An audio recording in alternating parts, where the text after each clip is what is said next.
Hello दोस्तों, कैसे हैं आप सब। ड्रीम्स मोटो में एक बार फिर आपका स्वागत है। दोस्तों, आप में से जो भी student AIIMS BSc nursing entrance exam जो 2024 में कंडक्ट करवाया जाएगा उसके लिए प्रिपरेशन कर रहे हैं और बायोलॉजी सब्जेक्ट को लेकर परेशान है कि बायोलॉजी सब्जेक्ट के जो सबसे इंपॉर्टेंट चैप्टर्स हैं वो कौन कौन से हैं। बहुत से स्टूडेंट्स के कमेंट सेक्शन में क्वेश्चन थे कि मैम जो एनसीईआरटी का जो सिलेबस चेंज हुआ है उसके अलावा जो नीट एग्जाम के लिए अभी जो सिलेबस से रिलेटेड जो नई नोटिफिकेशन आई हैं, तो क्या मतलब जो AIIMS BSc nursing entrance exam जो 2024 में कंडक्ट करवाया जाएगा उसका जो सिलेबस है उसमें भी कोई चेंजमेंट आए हैं। तो दोस्तों, आज के वीडियो में हम जो बायोलॉजी सब्जेक्ट के जो भी इंपॉर्टेंट चैप्टर्स हैं उनकी जो लिस्ट है उसको कंप्लीटली डिस्कस करने वाले हैं कि बायोलॉजी सब्जेक्ट में अगर आप AIIMS BSc nursing entrance exam 2024 के लिए प्रिपरेशन कर रहे हैं तो बायोलॉजी सब्जेक्ट के कौन कौन से चैप्टर्स हैं जिनको आपको पढ़ना है। ठीक है, हम जो है वो क्लास 11th और क्लास 12th जो बायोलॉजी के जो भी इंपॉर्टेंट चैप्टर्स हैं उनको कंबाइंडली डिस्कस करेंगे कि जो क्लास 11th और क्लास 12th में कौन कौन से इंपॉर्टेंट चैप्टर्स हैं जिनसे क्वेश्चन आपको AIIMS BSc nursing entrance exam 2024 में देखने को मिलेंगे। ठीक है, तो जो इंपॉर्टेंट चैप्टर्स की जो लिस्ट है वो कुछ इस प्रकार है। सबसे पहले मैं क्लास 11th और उसके बाद क्लास 12th के जो भी इंपॉर्टेंट चैप्टर्स हैं बायोलॉजी सब्जेक्ट के उनको एक एक करके डिस्कस करूंगी। तो अगर आप में से जो भी स्टूडेंट जिनको मतलब बायोलॉजी सब्जेक्ट का जो सिलेबस है या फिर जो इंपॉर्टेंट चैप्टर्स हैं उनके बारे में नहीं पता है तो मैं आपको ये जो चैप्टर्स हैं उनके बारे में बताती जाऊंगी और हो सके तो आप जो है वो जो इंपॉर्टेंट चैप्टर्स हैं उनको नोट कर लीजिए। मैंने इससे पहले भी जो बायोलॉजी सब्जेक्ट के जो इंपॉर्टेंट चैप्टर्स हैं उनसे रिलेटेड जो वीडियो है उसको इस चैनल पर शेयर किया, लेकिन फिर भी स्टूडेंट जो है वो कंफ्यूजन में थे कि जो बायोलॉजी सब्जेक्ट के जो इंपॉर्टेंट चैप्टर्स हैं उनके बारे में हमें पता ही नहीं है। तो आप एक काम करिए, आप जो भी मतलब मैं जो इंपॉर्टेंट चैप्टर्स के बारे में बता रही हूँ आप किसी पेपर पर उन सभी चैप्टर्स को लिख लीजिए, जिससे आपको ये पता चलेगा कि बायोलॉजी सब्जेक्ट में आपका जो सिलेबस है वो कितना है, कौन कौन से इंपॉर्टेंट चैप्टर्स हैं जो आपको पढ़ने हैं। ठीक है, हम क्लास 11th और क्लास 12th के जो चैप्टर्स हैं उनको कंबाइंडली डिस्कस करने वाले हैं। ठीक है, सबसे पहले हम क्लास 11th के जो भी इंपॉर्टेंट चैप्टर्स हैं उनको यूनिट वाइज डिस्कस करेंगे। ठीक है, तो सबसे पहले जो यूनिट है, कुछ स्टूडेंट के ये भी क्वेश्चन थे कि मतलब जो सिलेबस है क्या वो रिड्यूस हो गया है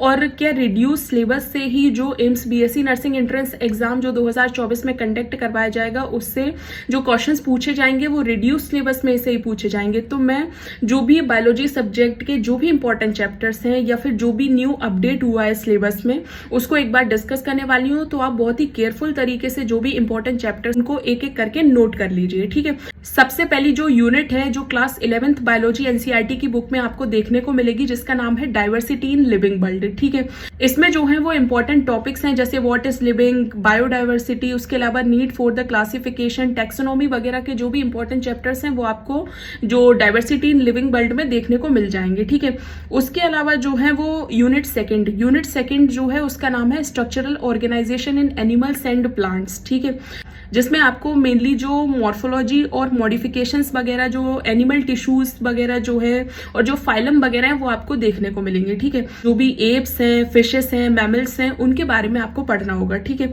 उसके बाद जो थर्ड यूनिट है जिसका नाम है सेल स्ट्रक्चर एंड फंक्शन। ठीक है, जिसमें आपको मेनली जो सेल से रिलेटेड जो भी सेल मेम्ब्रेन वगैरह या सेल से रिलेटेड जो भी इंपॉर्टेंट टॉपिक्स हैं उनको आपको पढ़ना है। ठीक है, उसके बाद जो है वो यूनिट 4 जो है उसमें प्लांट फिजियोलॉजी, मतलब जो मैं सिर्फ यूनिट्स को डिस्कस कर रही हूँ, इनके अंदर जो है वो चैप्टर्स दिए गए हैं। ठीक है, तो जब आप एनसीईआरटी बायोलॉजी की जो बुक है उसको देखेंगे तो आप उसमें देखेंगे कि यूनिट वाइज जो दिया गया है और उसमें अंदर कुछ चैप्टर्स भी दिए गए हैं। ठीक है, तो यूनिट 4 जो है उसका नाम है प्लांट फिजियोलॉजी, जिसमें मेनली जो चैप्टर है उसमें फोटोसिंथेसिस वगैरह, ठीक है, ये जो फोटोसिंथेसिस किस तरीके से होती है, ठीक है, ये सब जो डीप में बताया गया है वो आपको पढ़ना है। उसके अलावा रेस्पिरेशन चैप्टर, जो प्लांट्स में रेस्पिरेशन होता है, ठीक है, वो भी चैप्टर आपको पढ़ना है। उसके अलावा जो प्लांट ग्रोथ एंड डेवलपमेंट नाम का चैप्टर है वो भी आपको पढ़ना है। ठीक, उसके बाद हम डिस्कस करेंगे यूनिट 5 जिसमें बेसिकली ह्यूमन फिजियोलॉजी। अब ह्यूमन फिजियोलॉजी को लेकर स्टूडेंट बहुत ज्यादा कंफ्यूजन में है कि मैम जो सिलेबस है वो रिड्यूस हो गया है, क्या हमें उसी सिलेबस से AIIMS BSc nursing entrance exam के लिए प्रिपरेशन करनी है? तो बिल्कुल, क्योंकि एनसीईआरटी से ही आपको अपनी प्रिपरेशन करनी है। तो अगर एनसीईआरटी का सिलेबस चेंज हो गया है यानी जो एनसीईआरटी का सिलेबस चेंज हो गया है और नीट एग्जाम के लिए भी सिलेबस अपडेट आ चुका है, तो आप अब जो नया सिलेबस आया है उसी से अपनी प्रिपरेशन जो है उसको कंटिन्यू करें। ठीक है, तो जो यूनिट 5 है जिसमें ह्यूमन फिजियोलॉजी जो है वो दिया गया है। ठीक है, जिसमें mainly breathing and respiration chapter है, बॉडी फ्लूइड एंड सर्कुलेशन, उसके अलावा excretory product, locomotion and movement, neural control and coordination, chemical coordination and regulation. ये जो है वो 4 से 5 चैप्टर्स हैं जो आपको ह्यूमन फिजियोलॉजी के अंदर पढ़ने हैं। ठीक है, इसके बाद हम डिस्कस करेंगे कि जो क्लास 12th बायोलॉजी एनसीईआरटी के जो इंपॉर्टेंट चैप्टर्स हैं और बायोलॉजी एनसीईआरटी क्लास 12th में कौन कौन से इंपॉर्टेंट टॉपिक्स हैं जिनसे आपको AIIMS BSc nursing entrance exam में जो क्वेश्चंस हैं वो आपको देखने को मिल सकते हैं। ठीक है, तो जो सबसे पहली यूनिट है, यूनिट नंबर 6 रिप्रोडक्शन। ठीक है, इसमें मेनली 3 चैप्टर्स दिए गए हैं। सबसे पहले sexual reproduction in flowering plants, उसके अलावा ह्यूमन रिप्रोडक्शन और थर्ड जो है वो रिप्रोडक्टिव हेल्थ। ठीक है, उसके बाद यूनिट 7 मतलब जेनेटिक्स एंड इवोल्यूशन। ठीक है, जिसमें मेनली आपको फर्स्ट चैप्टर में हेरिडिटी और वेरिएशन देखने को मिलेंगे, सेकंड चैप्टर में मॉलिक्यूलर बेसिस ऑफ इनहेरिटेंस, जिसमें मेनली आपको डीएनए का जो भी स्ट्रक्चर है या फिर किस तरीके से जो ट्रांसक्रिप्शन ट्रांसलेशन वगैरह की प्रोसेस जो है वो किस तरीके से होती है, ये आपको देखने को मिलेगा। उसके बाद थर्ड चैप्टर जो इस यूनिट के अंदर आता है वो होता है इवोल्यूशन। ठीक है, इवोल्यूशन में मेनली आपको ये देखने को मिलेगा कि किस तरीके से जो स्पीसीज है, उन जो लाइफ है वो किस तरीके से पृथ्वी पर आई। ठीक है, तो ये सभी चीजें आपको देखने को मिलेंगी। उसके बाद यूनिट 8 का नाम है बायोलॉजी एंड ह्यूमन वेलफेयर, जिसमें मेनली सबसे पहला और सबसे इंपॉर्टेंट चैप्टर है जो नर्सिंग फील्ड के लिए बहुत ही इंपॉर्टेंट चैप्टर है, जिसका नाम है हेल्थ एंड डिसीज, जिसमें मेनली आप इम्यूनिटी के बारे में पढ़ोगे। अब ये पढ़ोगे कि डिसीज क्या है, हेल्थी कंडीशन क्या है। ठीक है, और जो किस तरीके से हमारी बॉडी में इम्यूनिटी किस तरीके से काम करती है, तो ये सभी चीजें आप हेल्थ एंड डिसीज जो चैप्टर है जो यूनिट 8 के अंदर आता है उसको आप पढ़ोगे। ठीक है, उसके अलावा जो यूनिट 8 है उसमें एक और चैप्टर आता है माइक्रोब्स इन ह्यूमन वेलफेयर। उसके बाद यूनिट 9 जो है उसका नाम है बायोटेक्नोलॉजी एंड इट्स एप्लीकेशन, जिसमें मेनली आप 2 चैप्टर को पढ़ते हो, principle and process of biotechnology, और उसके अलावा सेकेंड चैप्टर जो है वो है application of biotechnology in health and agriculture. जो पहला चैप्टर है उसमें आप ये पढ़ोगे कि जो बायोटेक्नोलॉजी जो फील्ड है उसमें मेनली आपको क्या क्या पढ़ाया जाता है, क्या क्या चीजें आपको पढ़नी होती है, और जो बायोटेक्नोलॉजी है वो हमारे लिए क्यों इंपॉर्टेंट है।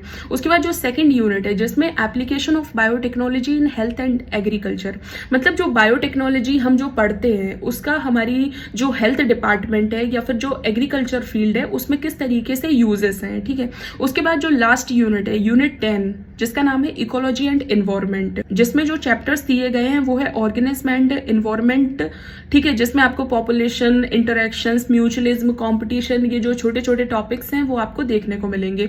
और ये बहुत ही इंपॉर्टेंट यूनिट है जिससे बहुत ज्यादा क्वेश्चंस आपको मेन एग्जाम में देखने को मिलेंगे। अगर आप नीट एग्जाम के लिए भी प्रिपरेशन कर रहे हैं तो जो इकोलॉजी एंड एनवायरमेंट चैप्टर है उससे बहुत ज्यादा क्वेश्चंस जो है वो आपको एग्जाम में देखने को मिल सकते हैं। ठीक है, उसके बाद जो सेकंड चैप्टर है वो है इकोसिस्टम, थर्ड चैप्टर जो है वो बायोडाइवर्सिटी एंड इट्स कंजर्वेशन। ठीक है, तो ये जो है वो बायोलॉजी सब्जेक्ट के वो इंपॉर्टेंट चैप्टर्स हैं जिनसे मेनली क्वेश्चन जो है वो आपको AIIMS BSc nursing entrance exam 2024 में देखने को मिलेंगे। ठीक है, जो भी इंपॉर्टेंट सिलेबस है उसको मैंने डिस्कस कर दिया है। ठीक है, अगर फिर भी सिलेबस से रिलेटेड या फिर AIIMS BSc nursing entrance exam 2024 से रिलेटेड अगर आपके कोई भी डाउट, कोई भी कंफ्यूजन या फिर कोई भी क्वेश्चन है तो आप कमेंट सेक्शन में क्वेश्चन पूछ सकते हैं।